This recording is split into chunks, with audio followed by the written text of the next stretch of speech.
Hey guys, welcome to another video. Today I want to talk to you quickly about the one mistake that I'm seeing a lot of e-commerce websites making with their Google ads. I was just in SEMRush looking at a few different advertisers spending well over $20,000 a month, some of them as much as $100,000 per month in Google ads, and they're all making the same really bad mistake in their campaigns. And the reason why it's bad is because it leads to a lower quality score. When the quality score is lower, quality score is the name of Google's algorithm as it relates to Google ads, if you're not aware of what that means. And it's all based around, Google will say it's based around relevance, but in reality it's based around how much money you're making Google, right? So if your ads are more profitable to Google, your quality score is going to be higher and your cost per clicks will be lower.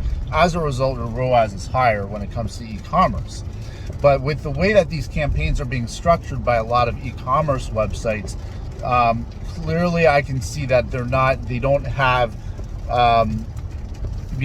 somebody at the helm who knows what they're doing, or they just have like maybe an agency that's rushing through things because they have too many clients, so they're not taking the time to actually build out things the right way in the first place. So anyway, what I want you guys to do is, please, if this is your first time here, hit the subscribe button. We're trying to build out the channel. As you can see, we don't have that many subscribers yet, so I would be super grateful if you hit the subscribe button. And so let's go over to the computer and I'm going to show you guys exactly what I'm talking about.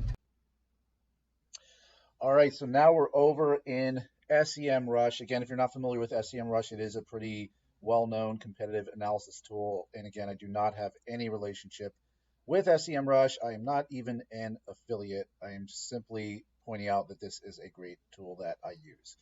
Now, that all being said, putting that aside, as far as campaign structuring and quality scores, specifically with e-commerce, let's look at, in SEMrush, they have this reporting for ads. So you go to advertising research, and then you can click on ad copies, and it will show you recent ads that this advertiser is running. In this case, it's an online retailer for appliances. So as we start to look at some of the ads, we can see, here's an ad that mentions GE, Sargent Appliance, shop GE appliances. You could then click on this and see the corresponding keywords that are matched up with that ad. Now, here's part of the problem with this particular ad and a number of ads, both in this example account as well as others that I've been coming across in e-com.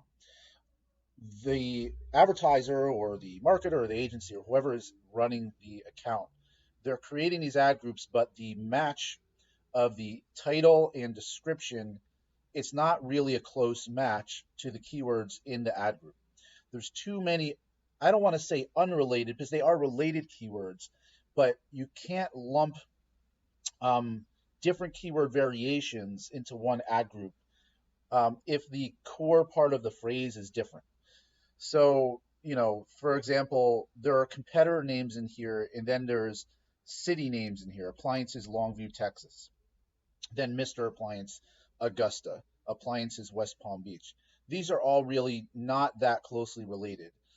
And then as we go, let's look at a couple of other example ads here. So, yeah, I mean, this is an example. This is a huge gaffe. This is a great example of this, because in this ad, again, it's Shop GE Appliances. It looks like they're using a lot of the same descriptions across multitudes of ads, but aren't customizing the ad closely to what the search terms are. So in this case, you have a number of different types of search terms. Same day appliance delivery. So, that's a good relevant keyword. So the ad should be closely tailored towards same day appliance delivery. And then you have appliance stores in Kansas City, blah, blah, blah.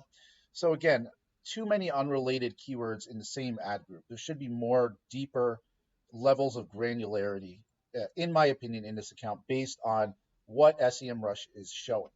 Now, let's move on to another account. Here's a barbecue grill website that sells barbecue grills.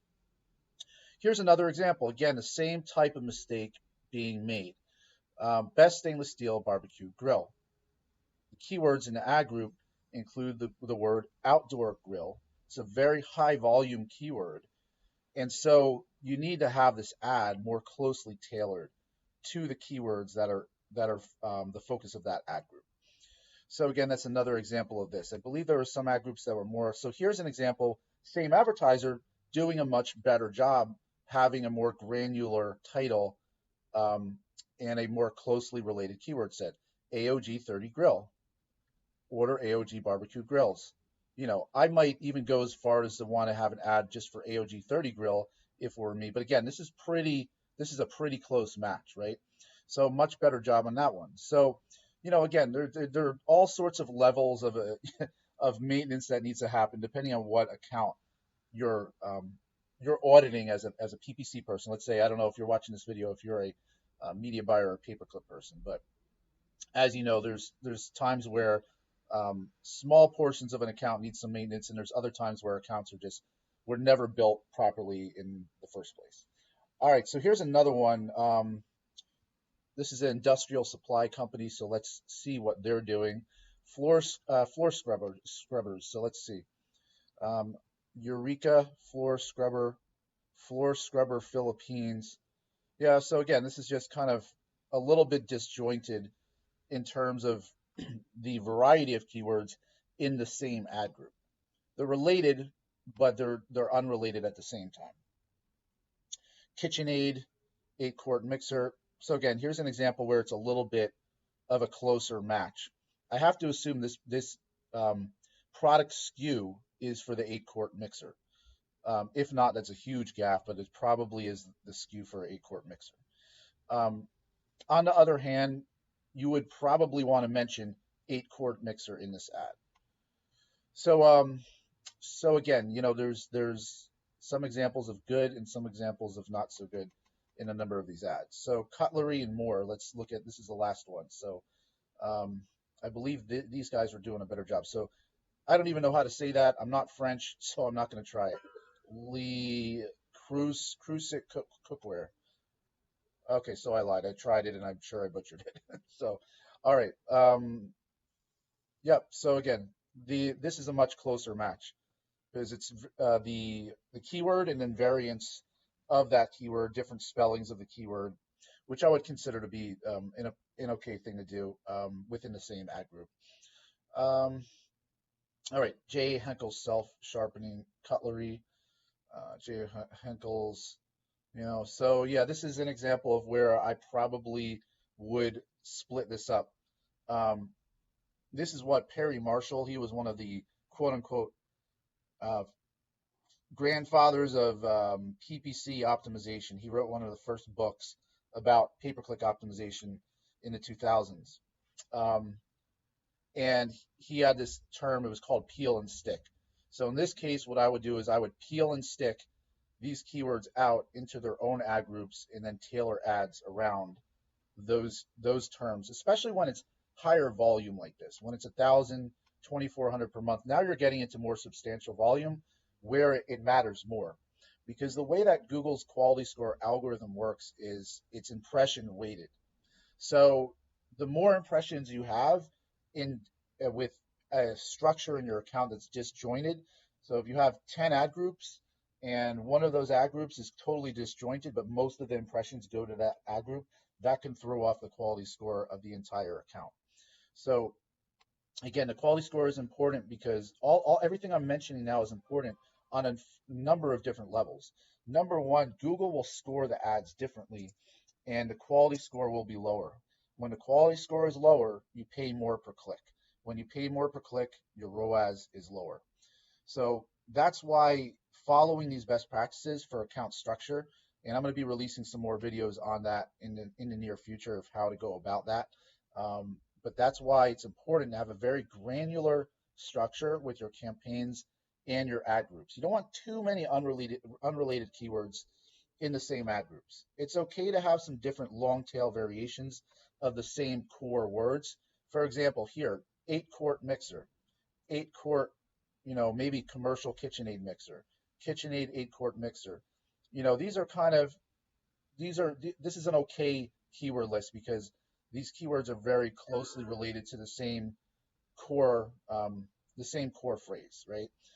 But when you start to get into different semantics with the words, where the words are related, but the actual phrase themselves, the core phrase in the ad group is not the same, then that's when you start running into issues. Because if someone searches 8-quart mixer, they're more likely to expect to see an ad that says 8-quart mixer in the ad, right? So again, and that's why, in addition to quality scores, what happens is the click-through rates tend to be higher when there's more granularity in your account structure, and the conversion rates also tend to be higher when there's that extra level of granularity. I'm not saying that all these accounts are really, horrible in the way that they're set up. It's just that it does appear that there can be um, some leveling up again structurally with the campaigns and ad groups, and more granularity with the ad groups and keyword lists. So anyway, guys, hopefully that's helpful. If you find any value in the video whatsoever, again, please do click the like button and the subscribe button, and we'll be seeing you on the next video.